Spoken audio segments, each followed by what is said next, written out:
country nifugani pana saru yaduna match tamaga mari sanaduna 2026 FIFA World Cup Canada, USA, Mexico ahumasina yumbu oiduna pangthoklagani.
Sanagadawriba mafamsing ase amuk yengminarasi.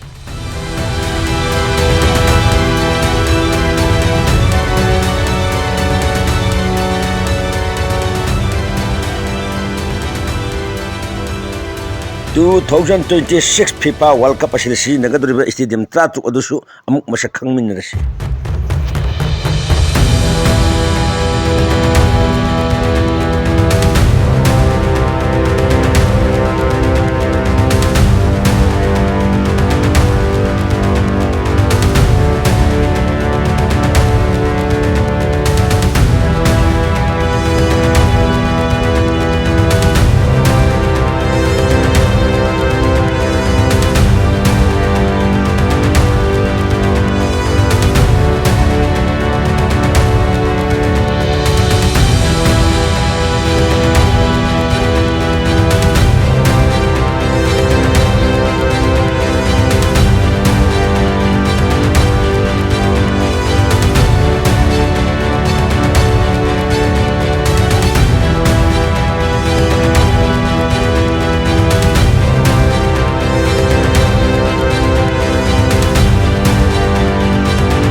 Thursday 11 June 2026 pangthokadriba FIFA World Cup asi opening match ta Mexico amasung South Africa first match wagani Group A gini aduga second match ta Group A gi Korea Republic amasung Denmark ani thenagani